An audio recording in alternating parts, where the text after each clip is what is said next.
Hey, this is Patrick, and today, in another episode of Whiskey and Carburetor, we're gonna rebuild that carburetor we took apart in the previous episode. So, in the previous episode, we took upon ourselves to rebuild yet another carburetor. We made sure that this dashboard is working. We made sure that this dashboard right here is working. We made sure that it's more or less straight carburetor. More or less is always a relative term with those Solex carbs. Actually, surprisingly straight. Great. On this end, let's see how bad they are. Good. It's slightly worse at the bottom part. Yeah, it's not the end of the world. Anyway, it's good enough, as we call it in certain part of the world. All right. So we have a whiskey, we have carburetor. Let's start doing things. So we already cleaned it. We used some kind of cheap ultrasonic cleaner to clean all the parts. We don't go, don't have to go fancy with the cleaning solution. The basic dish soap diluted with hot water works very well. It's the heat of the hot water that actually makes the big difference. So yeah, it's a basic carburetor that doesn't have a tin choke, so we don't have to worry about that aspect of this device. And let's start our rebuild journey. And then let's see what did I do to prep it besides cleaning the whole thing in soap and water, and of course rinsing it properly. I just rummaged through my spare parts and kind of grabbed some nicer looking shinier boards, because the original ones were one of the metal that kind of is made on purpose black, and I kind of want this shiny stuff. So yeah, some of this replacement, some of it I couldn't, so they're not perfect by any means. Let's see what else. I didn't have a good what's called fuel bowl cover. So I use this basic one here. Our diaphragm for the choke pull-off is soft enough. Our diaphragm for accelerator pump is actually very nice and pliable and soft. And that's that. So we're gonna go. We have our spec sheet. So we're gonna reference everything. So let's actually maybe from the top, so that we know what we're rebuilding. So I usually like to go, if I can, to make the simplest carburetor possible. The simplest carburetor possible is the one that has the least amount of obstructions, and then also doesn't have tea and choke, which adds yet another level of complication that some of you I know are waiting to make a video about it. So we're gonna take this carburetor and try to rebuild it as to make it as stock as possible. So jet needle is gonna be A4 for second stage. Main jets is gonna be 100. Idle, and I'm gonna re-reference those numbers at some point as well, but this is what we're starting with. Idle age is gonna be 110. Then we're gonna choke gap is gonna be 1.5. High idle, we cannot check it till we put the carburetor back on the car. The preload, I see the choke code, it's 1 of 4. So according to the specs, it will be a 74. I don't actually have 80 or 89 in my spare parts, but whatever, it is what it is. Probably what it is means that it just opens up slightly faster to make the to lean out the choked carburetor a bit faster. Then vacuum governor, the idle screws and whatnot, that we cannot say before we go on a test run with the car. And then let's see, can you see this, the bottom part? Let me just double check. And of course, for the weight for the secondary is going to be 112. So it's like 73, 74 federal. We're gonna go over that as well. And that's basically it. So let's start this simple, quick rebuild and see how quickly we can make it work. So okay. So we just need to add the idle, what's called the main jets. The main jets go right here. So let's see. I'm not sure whether you can actually see. If I was going to point it out to you, let's see. Can you? Hold on. I'm just trying to see. Is there a way? I mean, I can see that it's 100, What can you see? Well, you know what? Take my word for it. It's the main jets are 100s. This is 100. Let me double check whether the other one is 100 as well. Yes, it is as well. So let's put those guys in. And again, everything was cleaned, blown. I had the wash, blown through and whatnot. You know, before we do that, I like to put since it's dry as a bone, just tiny bit of lubrication. Okay. All right. Some kind of synthetic grease, just enough so that I'm gonna pretend that you don't have to do this, but at least not in with those screwed in things. Okay, that, and then let's go in. Wrong. Maybe let me get a bigger, different screwdriver.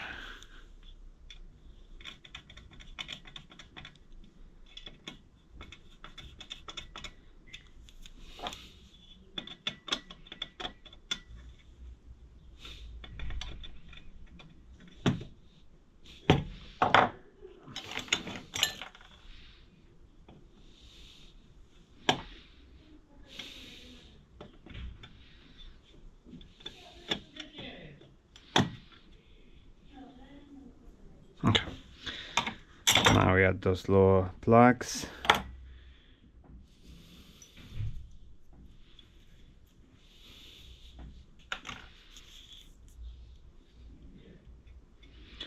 Before I understood when I was younger, I hated grease on the engine parts.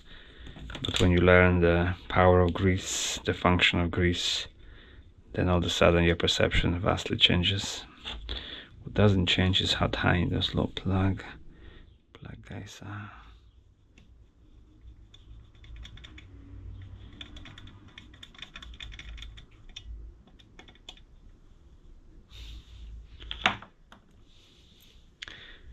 Okay.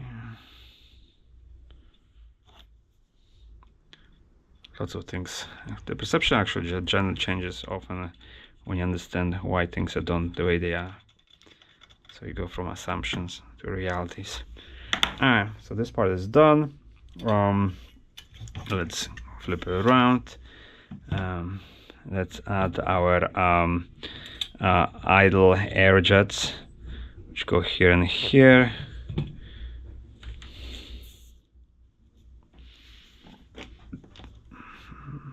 careful not to put too much of it so that the grease won't block the passage.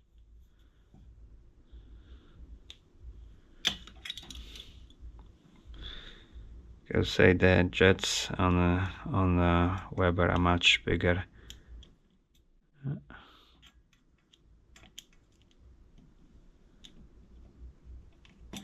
On the Solex, you definitely feel like you're doing some kind of precision surgery. Of course.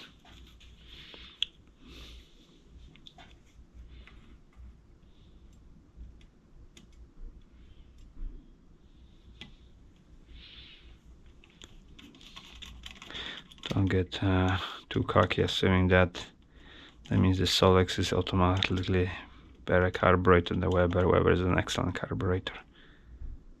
Okay.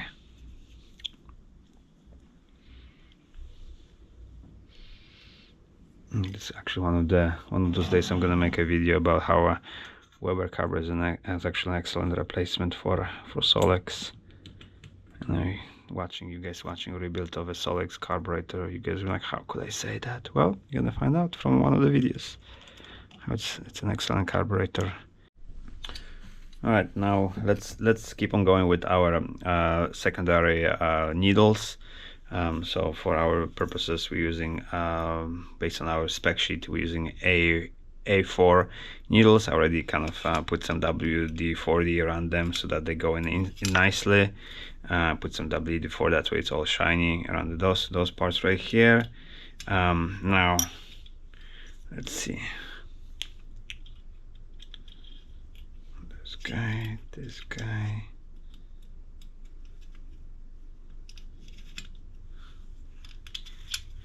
Okay, now what we need to measure it, besides the fact we need to make sure that it works nice and smoothly.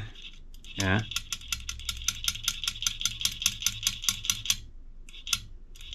So you know, gravity brings those needles down. Alright, so now to properly set them, we have to measure the distance from this very edge right here to the very top. This edge is whatever it is. With our, it's like around 7+ millimeter. Yeah, and then we have to add, based on the specs, 3.3 millimeter to that. So we take our cam, find the hole that it's supposed to go in, put the pin. Where did you put the pin? These little pieces always get lost. There you go. Put the pin here. Don't put the cotter pin just yet. Yeah. So now, by definition, by putting this cam in, this thing went higher up. And now we just have to double check where it ends up. And it ends up slightly less than 10 millimeters. So that means the needles are not properly lifted. So that means we need to adjust the distance here. So in other words, this right here needs to be slightly larger. So we can take a screwdriver, according to the manual. That's how you're supposed to do it. And just a little, open this space a little bit. Since it's our distance is almost there. Hopefully that did its job. Let's double check. No, it's still not there yet. Okay. We will have to use a different screwdriver. This is a nice one, but small one too.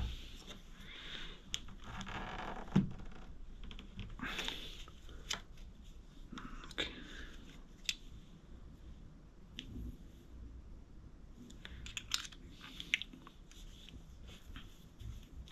So because of that, I don't have enough leverage.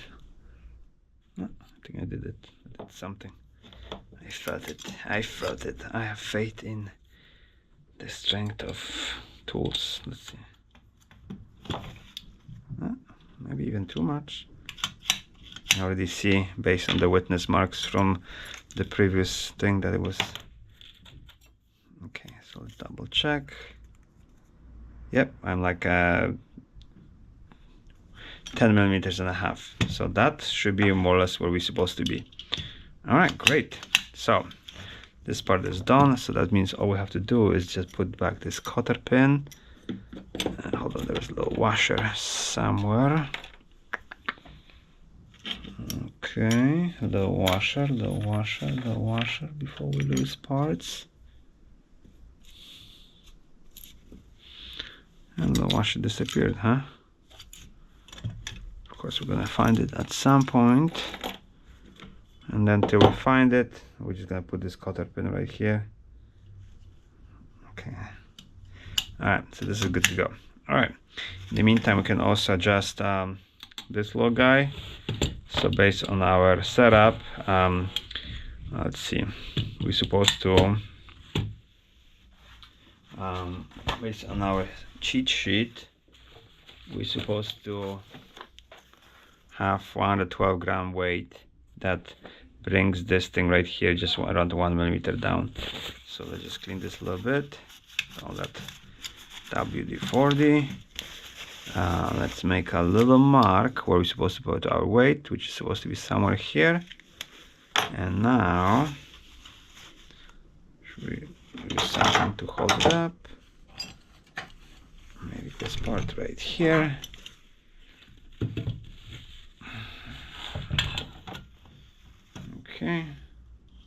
Okay. Now we take our little mini drug dealer weight. And then you can see the whole explanation of what I'm doing on some other video, but in essence I want this number right here, which maybe you don't see. I take some kind of weight made of screw made with weights. Make sure that this is 100, around 112. So there you go, it's 112. And then I take it, put it right here, and it's supposed to do this, just this much. We're talking like 1 millimeter. It's supposed to the whole flap should sink by 1 millimeter, but it's not, because the spring tension is too high. It was probably set for a later what's called later generation carburetor, so we should set it properly. All right, so that involves a little Allen key here and then spring tension right here. So I'm going to hold the spring tension with our screwdriver, and then Allen keys. Let's find the right Allen keys. Okay. No, too big. Okay.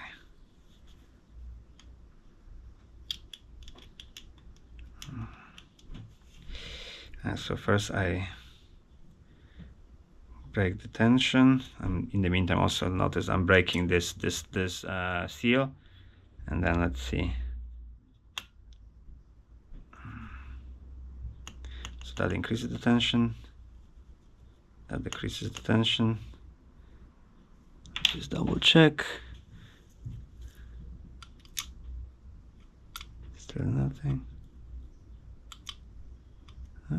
Almost there.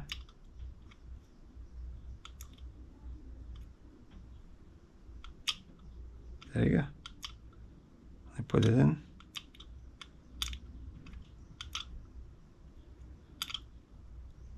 Okay, it moves barely.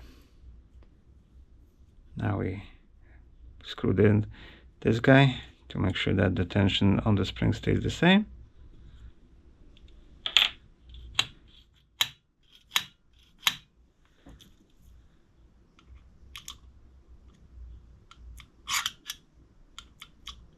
Yep, it moves, barely moves. Okay, cool. So this is set. Next step, so we already added all those elements. Maybe let's add this guy right here. I like to always grease up my gaskets. Why do we do that? So that they don't stick over the years, and then when you disassemble parts, the gasket come out nice and complete, as opposed to ripped in pieces because of they stick, or part of them stick. As you notice, we don't really have a nice plate, so sometimes it is what it is.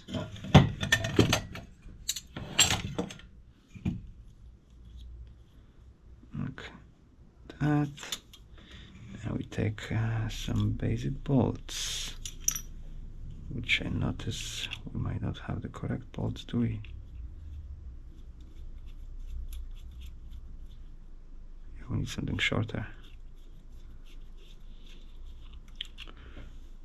You know what? The carburetor that we were rebuilding doesn't have this plate right here, so that's why we didn't get the right bolts. So we have to look at some spare guys. Is it the shoulder guy?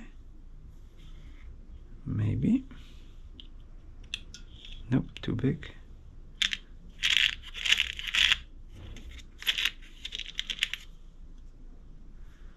Could be it.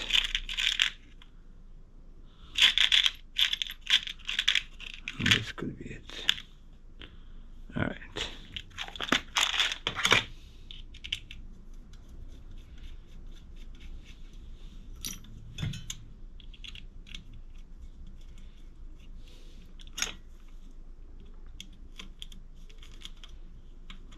No, still nothing. Those are wrong bolts. I mean, too long.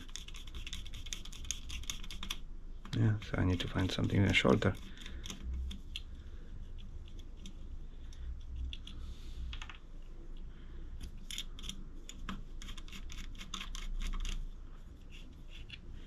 Okay.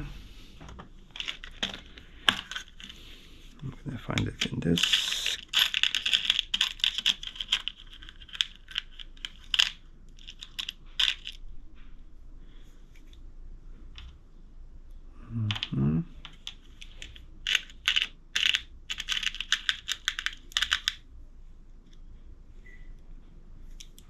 Okay.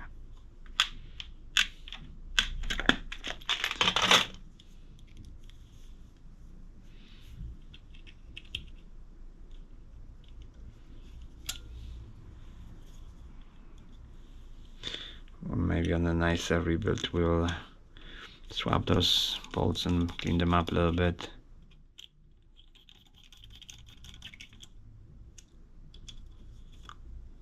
All right. This part is done, this part is done, everything is good so far. So maybe let's go to this middle part.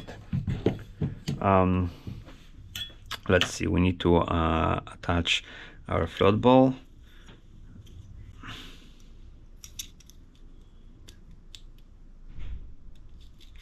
And then put our needle, which is not the nicest one, but I guess it's not bad either.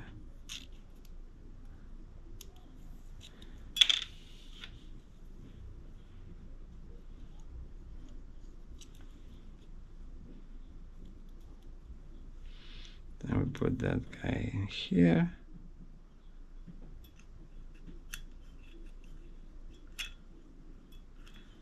Okay, and then we double check. So the theory it's supposed to be the flatness here should be more or less level with this, or plus and minus 2 millimeter, plus 2 millimeter if you have some kind of start characteristic issues. So I always like to start with plus 2 millimeter, even though the specs tells you they'll make it flat, because to be frank, those cars are never that fantastic at a startup, the ones with T and chokes. So this is actually very good. We are like around 1 millimeter above the flatness of this level. So all we have to do is just put the spring in, and that's that on this end. So we just take a gasket.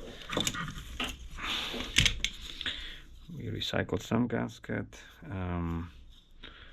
Let's see. Let's double check that. So this gasket, I see that I put some tape over it to cover this. This is for our main enrichments. That this hole here, but there's no hole here, or rather this hole is not through. So that means this hole will not play.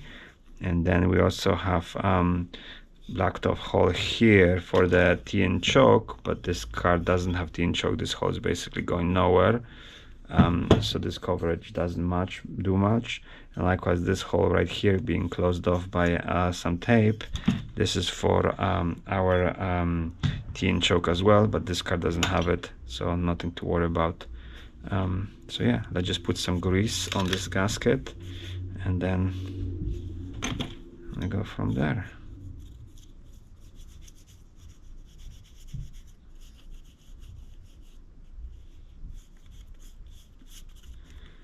I remember early on in my carburetor adventures, I didn't fully understand to grease or not to grease. Why are we greasing piece of paper? But as I mentioned, it's so that when we disassemble it next time, this gasket stays nice and in one piece. Which kind of a counter, because it's not exactly true, because the gasket is made of cellulite or some kind of paper in essence. And as you know, oils and grease is made of oils. Break apart cellulose in some way, so it's not exactly true that this gasket, we're not doing damage to the gasket with applying grease. At the same time, sometimes you have to pick your battles. You can't have a perfection.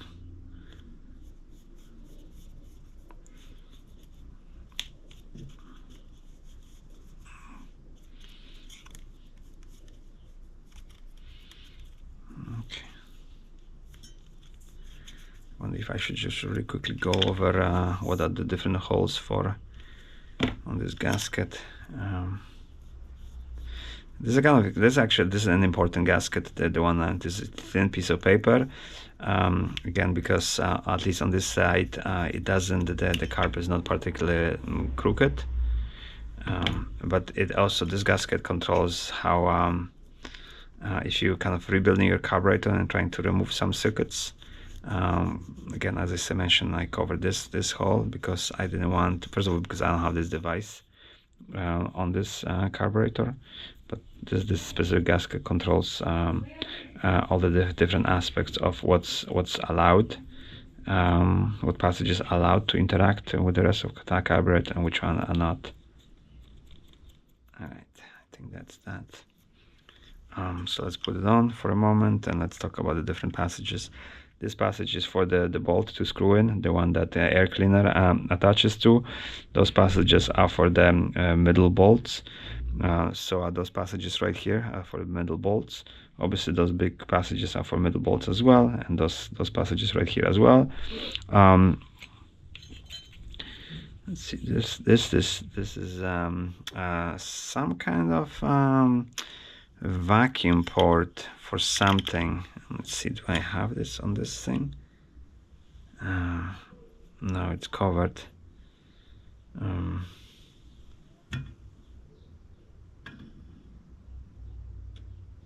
So yeah, I guess yeah, there is a potential there will be like a vacuum for some elements, so that's why you have this passage for the vacuum for this part of the carburetor. Let's see, then you have the main secondaries are going here. Then you have the transition holes for the secondaries here and here, and then you have here and here is where the idle fast idle for the choke go, and here is just the venting of this part of the ball. Then on this end here, those two openings are for the accelerator pump, and here this is for our what's called that's how our main jets are accessing this. Now hold on, let me just double check.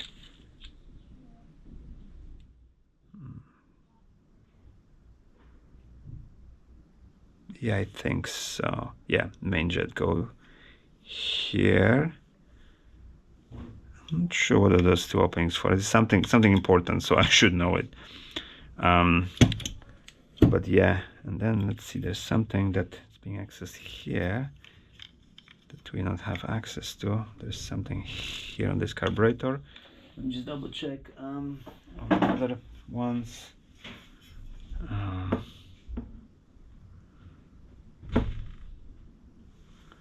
So hold on, what's happening here?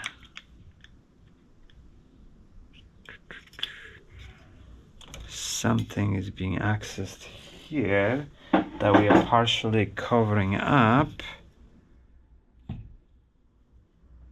Just double check that this goes somewhere. As you can see, those carburetor rebuilds are never it is going somewhere here.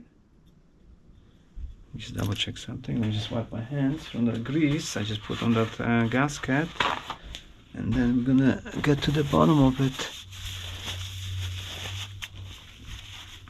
Let's get the flashlight going.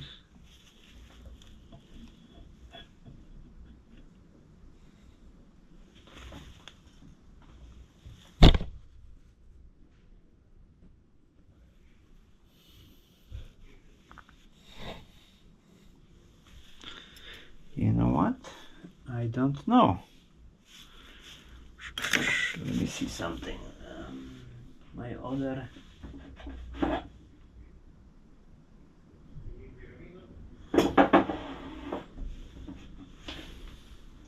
Okay, this one has it as well.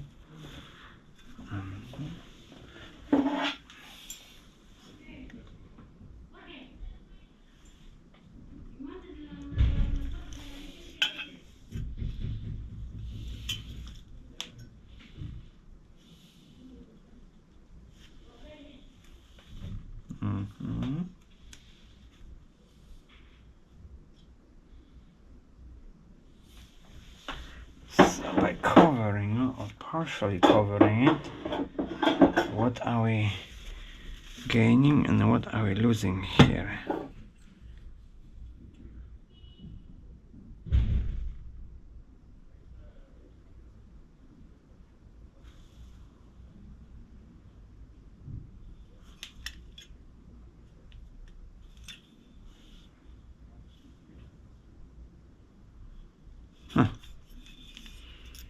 You know what? Let's keep on going with this rebuild, and then, but kind of giving it something, but nothing. Like that. This doesn't have as much.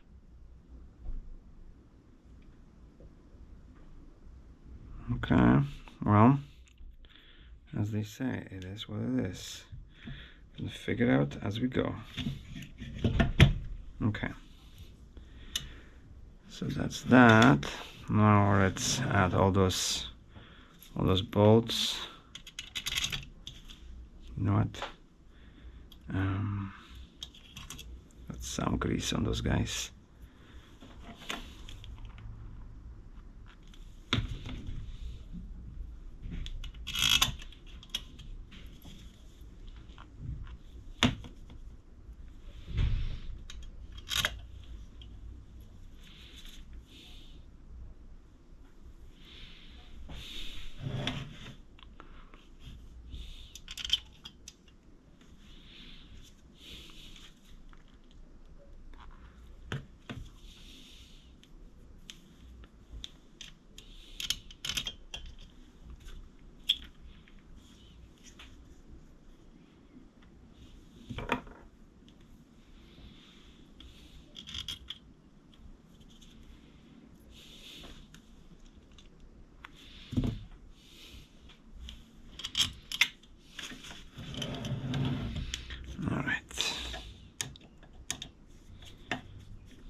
So now it's kind of important to, because you're crushing this paper gasket, you want to kind of do it in such a way that you don't crush just one side, but trying to be a little even.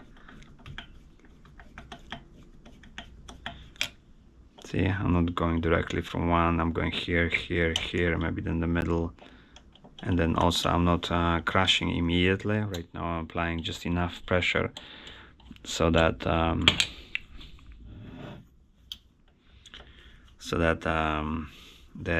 bolts go in.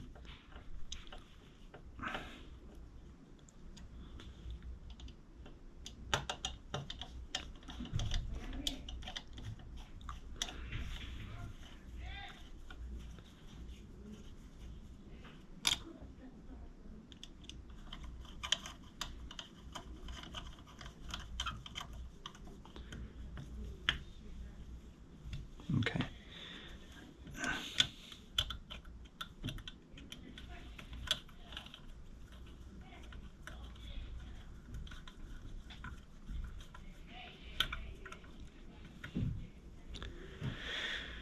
So the problematic aspect of this carburetor is, as you know, is warping. And warping, well, there's lots of, I'm gonna kind of make a whole video about it, but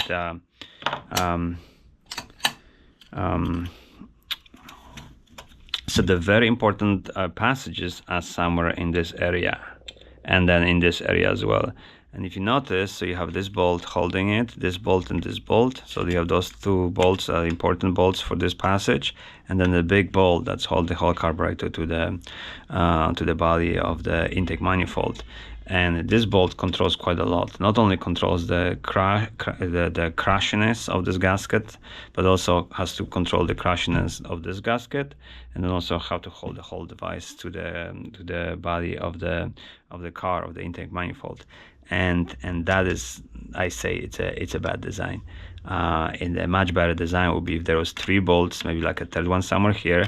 So all those smaller bolts, let's call it, they would control these very important passages, and then this bolt, its job would be only to hold this whole device to the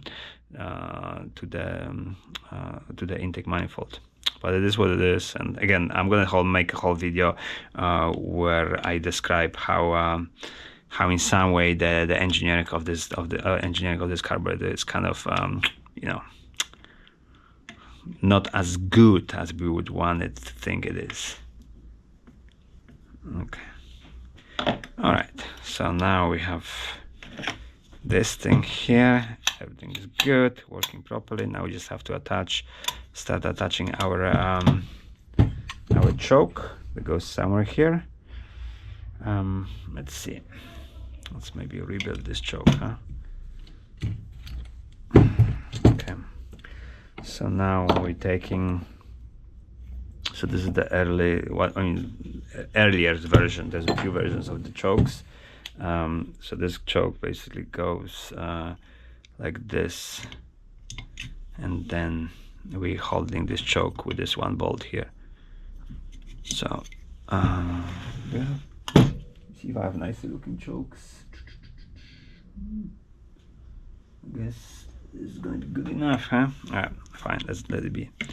So we take this diaphragm, put it in here. Okay, right here for this device. Then you have this level right here that hold on to this, and then we're taking this guy right here, and then okay, and then we attach it like so, because this whole housing is made of aluminum.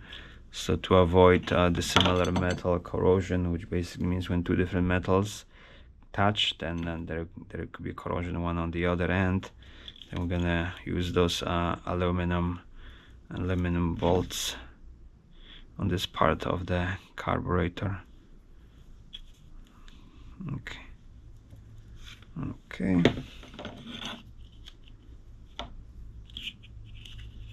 All right.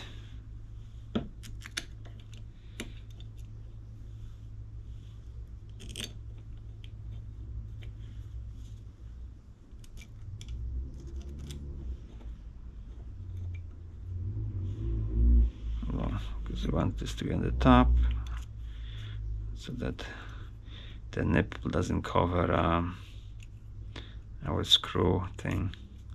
Although on a car, it actually is very hard to adjust this screw. Not impossible, but it's better to do it. This is one of those things that you can easily set up on the bench.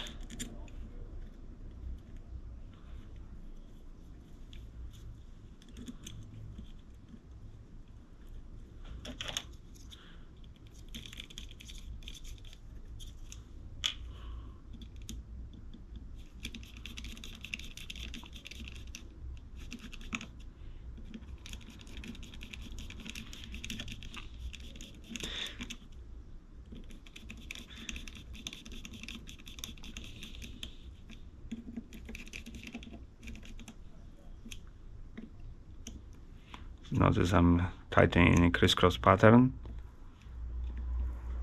Okay, I mean it's rubber, so it compresses nicely. And now let's see what happens. We just test it, make sure that it moves with our vacuum. Where's my vacuum pump? Right here.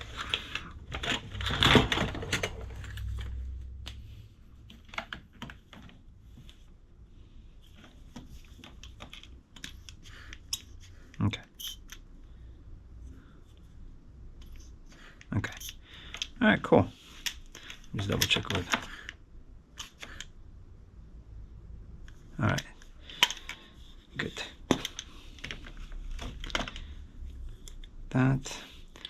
Now, this thing right here goes through this part and has to catch this level that attaches to this choke flap.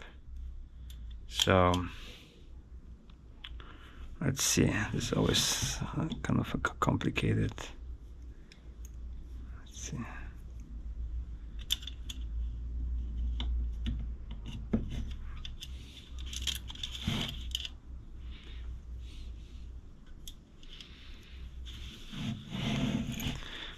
to do it slightly out of the camera. Basically what happens, I'm trying to put this thing here and then catch that. Let's see, is there a way to do it so that you guys can see some of it? And then, nope, not with this.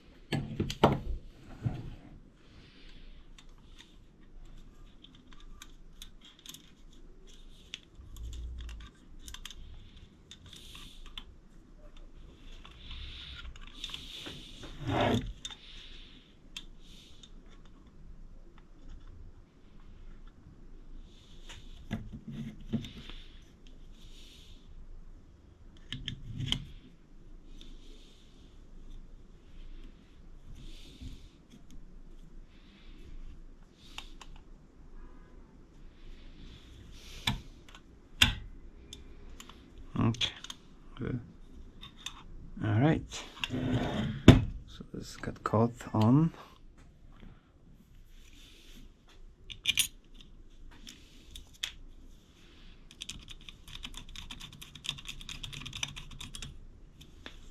And now this guy needs to go here.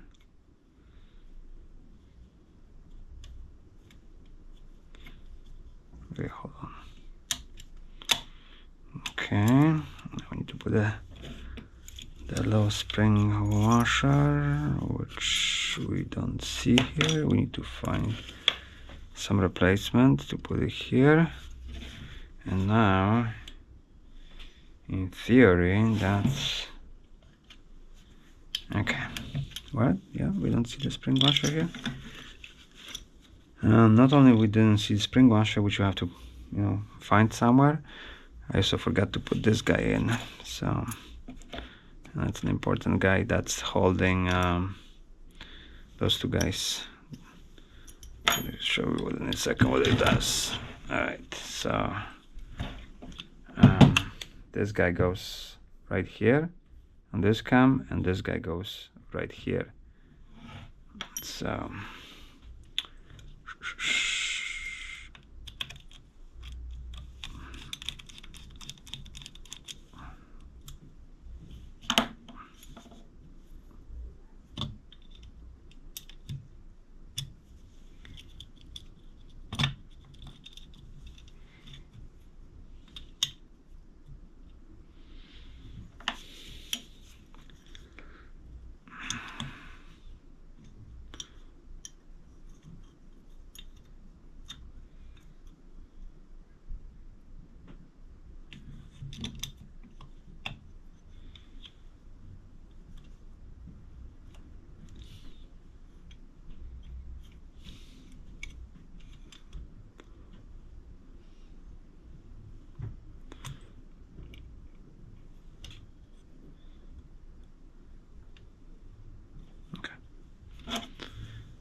I only have a few videos that explain what those two guys do. This guy right here holds the secondaries from opening up before the choke fully opens up. So you have this level right here. That's because of this weight. Just make sure that you're seeing everything. And this level that's pulling down the choke open with its weight, and it's being held up, of course, by the spring inside the choke housing that right now is not installed, and slowly does this. As it does it, the choke opens up. When the choke opens up, this thing goes on. When this thing opens up, let me see actually. When this opens up, this goes down. This goes like this and releases. There's a level, and then the secondaries can open properly. So. Okay, so let's attach the choke. So you gotta, catch this tab with this tab right here. So it should not be a big deal. Like this. There is a notch right here, you line it up more or less again, and then you have this device right here.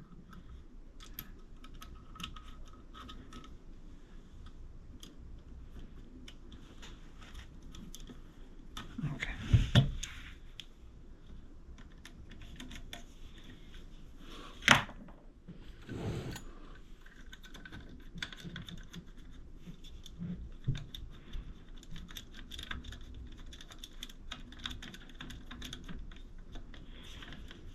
Okay, now let's adjust this where we want it.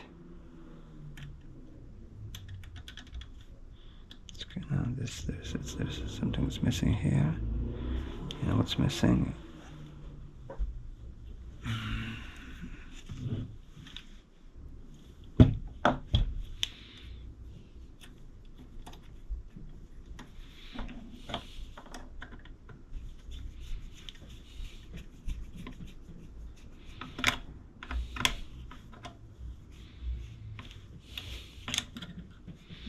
So now it's being held. So now it's a very tight. That's how it's supposed to be. Okay, so let's see.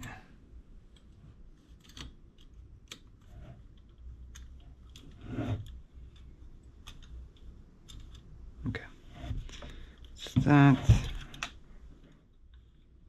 Okay, now this is where we can set the choke pull off, which means basically the gap that is when the engine starts. That's got delivered via this vacuum. So let's see what sort of gap we have right now. We have, well, around, not bad. It's supposed to be like around 2 millimeters, around 1.5 2 millimeters, and I would say we are right there. Excellent. So that's what we want. That's proper gap. So that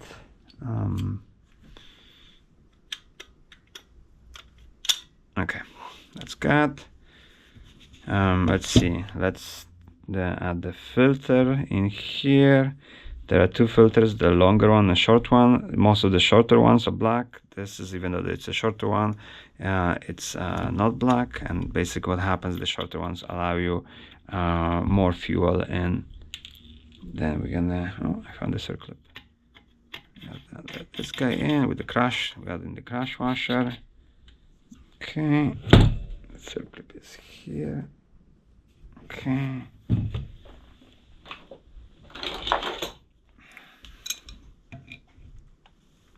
Okay, that's nice.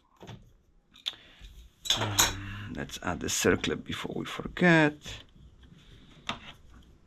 Or rather the washer. This tiny little guy.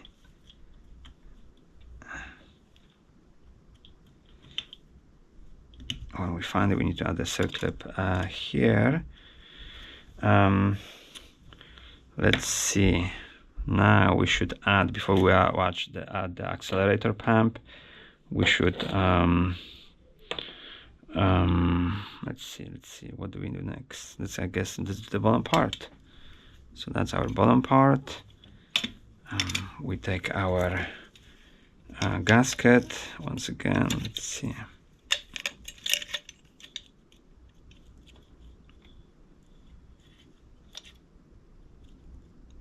Okay.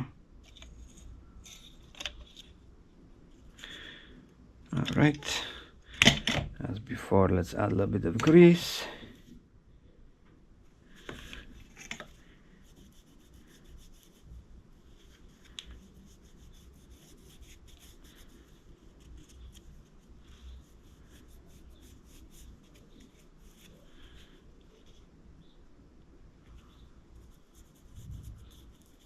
Making sure that some of the crucial passages, like this passage, is not blocked.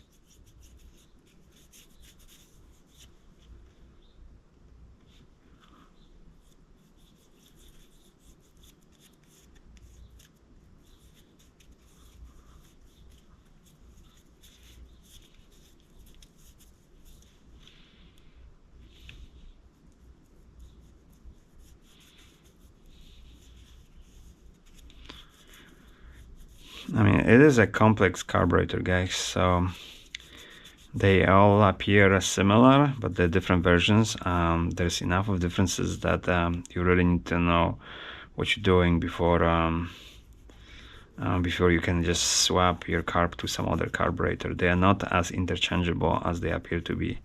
There's always some differences in gaskets and whatnot, you know, so, in the passages. So we keep on saying, Weber carburetor replacement is not necessarily a bad idea. Okay. Okay, so that's that. And then let's just clean up some of those passages. This we actually don't need, but this is important passage.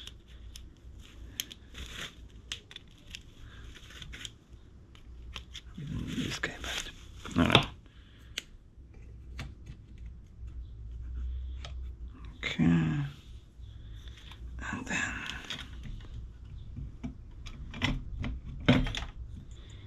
this guy. Then I put it.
Okay, we're almost there. Well, almost. Not exactly. I just screwed up something here. I'm gonna show you what that is. Okay.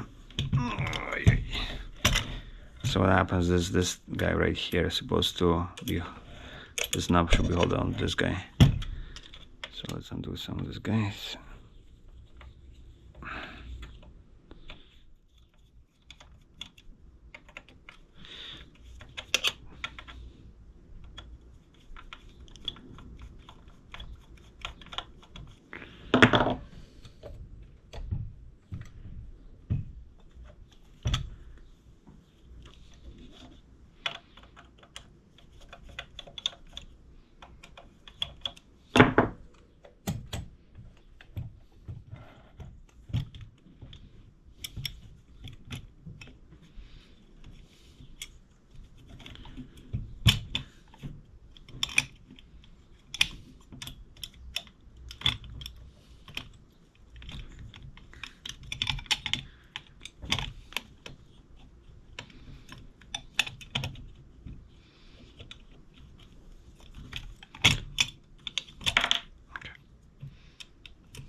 Okay.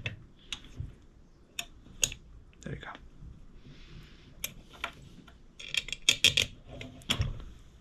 See, now this top is holding this thing from opening up before the choke releases it.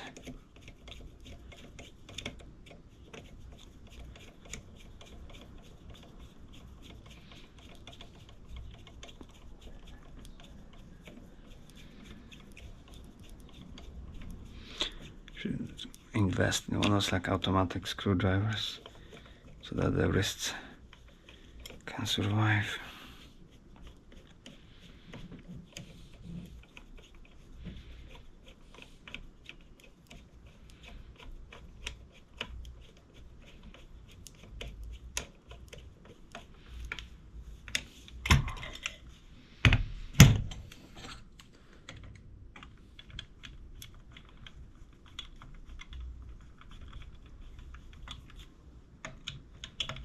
let me just here.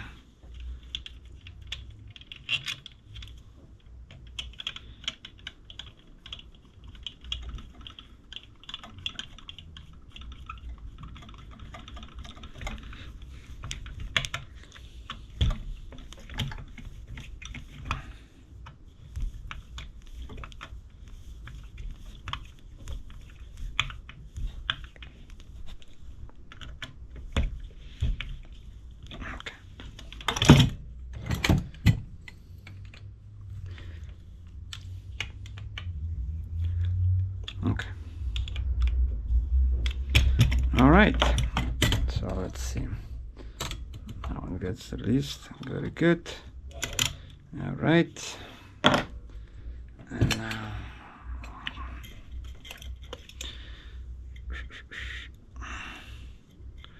spring goes on this thing. Then let's release the choke a little bit, so as if the car was working. And then when we press on the throttle, okay, it properly closes. Very nice. That's that. Now we just add the accelerator pump, and we should be good to go. No. Okay. So let's see, the accelerator pump goes like this, and then there's a cam. There's this low level that has to go inside in the right way. There's a little hole in there. Okay, let's see how this.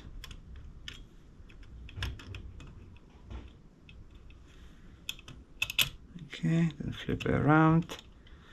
Now you have this plastic thing going in here like this, and then we have this thing like this. Okay, let's move it to here. Okay.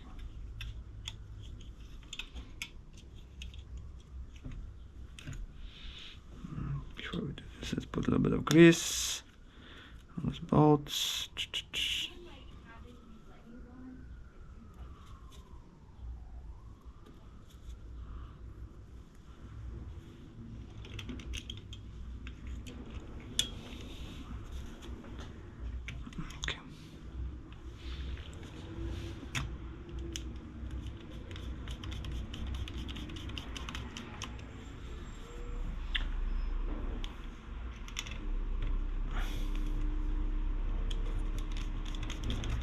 So I'm not I'm just adding the bolts right now. That's why I'm not doing the crisscross pattern just yet. Right now I'm just mounting the whole device, and only when it's nice and snugly attached, then I'm gonna do the crisscross as I'm doing right now.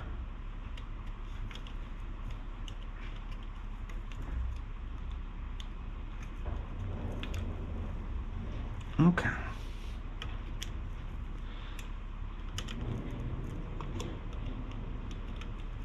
Okay, now where's this spring from? I need to figure out. Oof. Okay.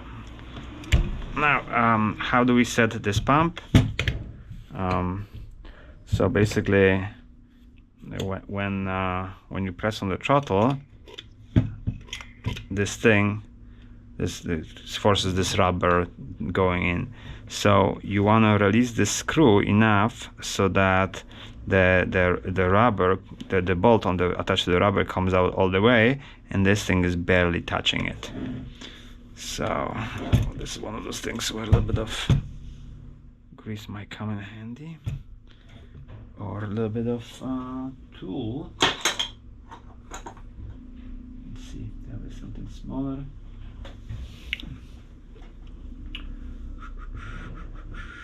I don't have any.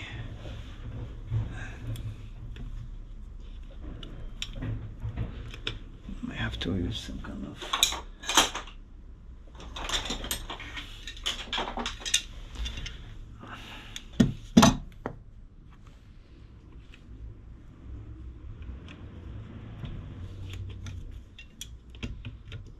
way oversized tool. No, I have to actually screw it in.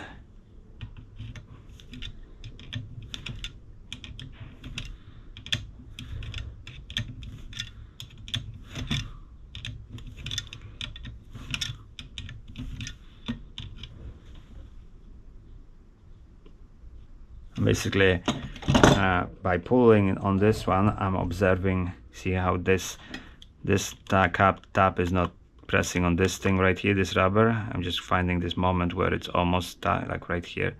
So I just need to keep on screwing it till it's almost touching it. And basically, let me see, I can do two things, stock and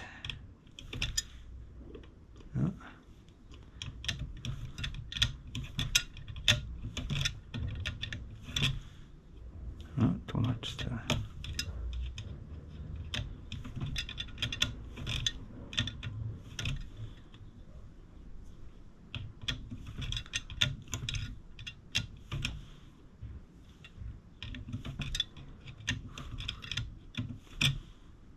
Okay, so if you watch it now, and yeah, the moment you press it, this plunger. So in other words, imagine there is a behind it there's this plunger, right? This rubber plunger attached to this rubber diaphragm, and there is the same fine amount of gasoline in that little plastic ball, and then when you press it, depending on how deep this plunger is already sitting, that's the amount of gasoline that you inject into the intake while you press on a kind of accelerator.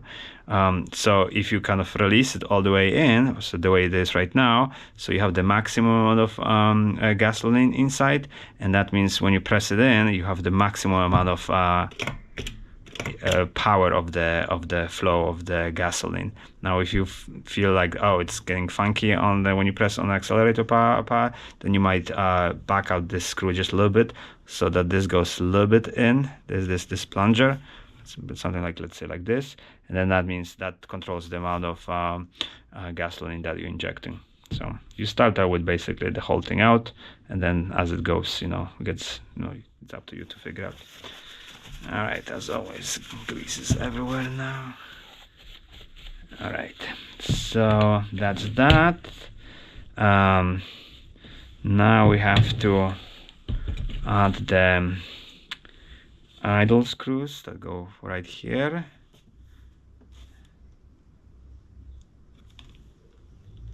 Put some grease on these O-rings as well.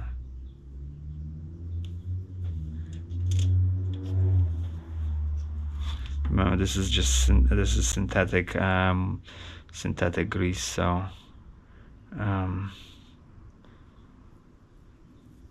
it should be okay on the O-rings.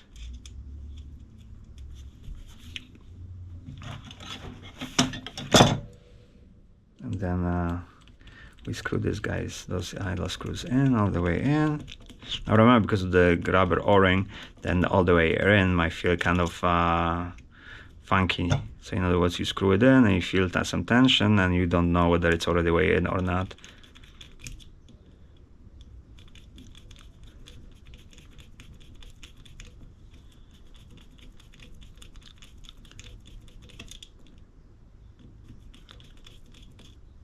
Okay, you can also have a look to see. So it seems this one is totally all the way in, this one is kind of not yet.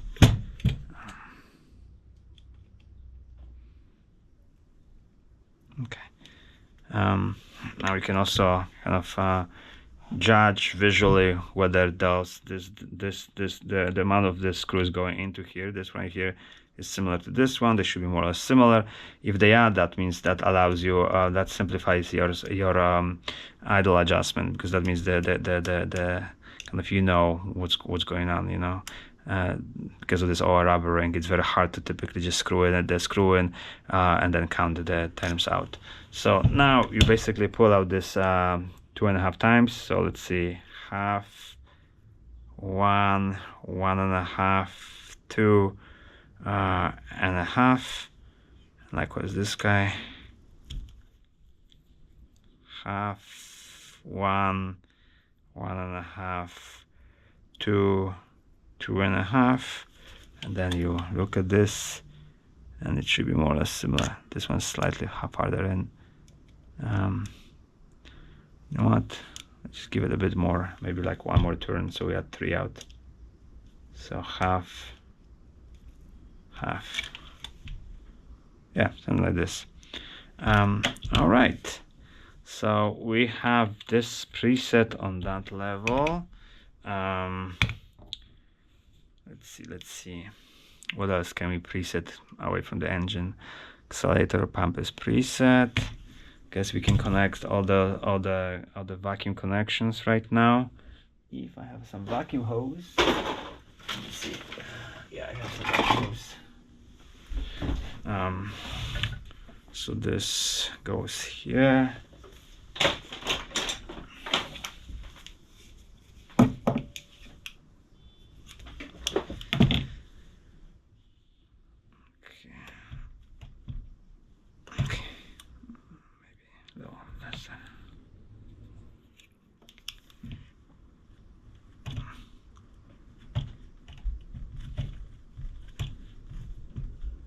Okay, then this goes in here.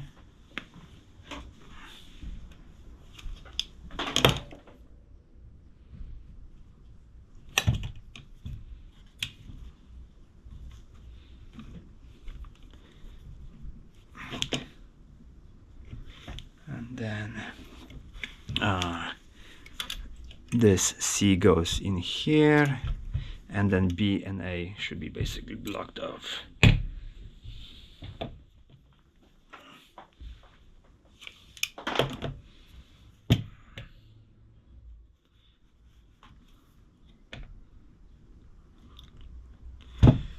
Okay, so that's that.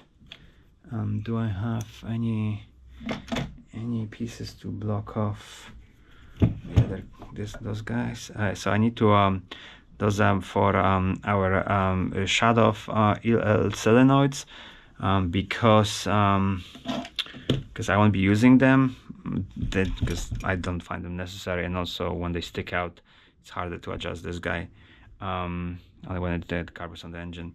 This idle screw, so I like to keep them out. Let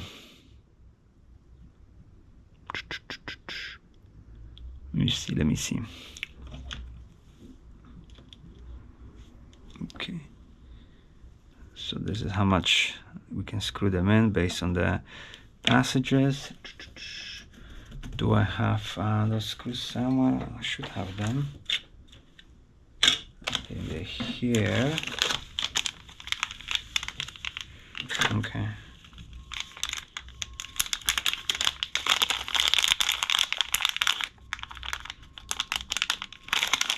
Let's see there, if you're curious, 8mm.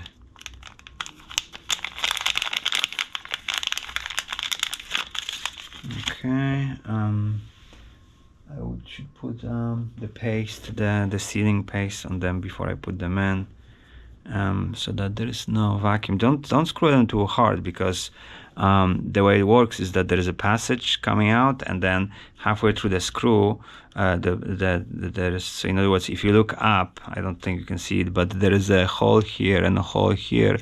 So what happens is, if you get bolts that are too long and basically you screw them in, then there is no way for your idle to get fuel. So so you kind of want to be a bit careful how far you go with them. Just show them how far they should go without the sealing thing. Probably that much. See those little guys? Just feel them out. Remember, this is mechanics. You gotta, since you're already there. Okay.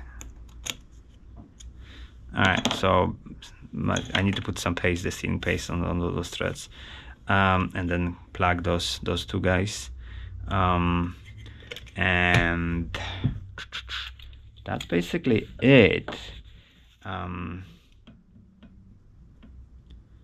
Maybe just tighten this guy.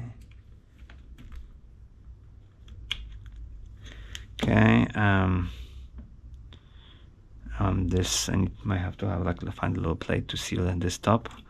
There's basically the carburetor. It's what I liked about this is that you can look down here and you're gonna see inside the fuel bowl. So that's that. So when you put it on the engine and then it starts warming up, you might tighten those just a little bit so that you know they're nice and snugly. And also when you put and those bolts on, make sure to use two things. You use the copper washer, metal washer on the top, and then the crash washer to prevent micro vibration from the nut to coming out. And so hopefully, you know, the copper washer basically is your crash thing, so that that thing doesn't get the carburetor doesn't get crashed more and more. And then we have to connect the fuel to this, and we should be good to go. Where the hell is this thing coming from? Is it from is it coming from here? Maybe. Well, we got a spare piece. Great. That's that. I mean, the whiskey still is in the thing. Oh yeah, we have to put the circlip in here. So I need to find a little guy here.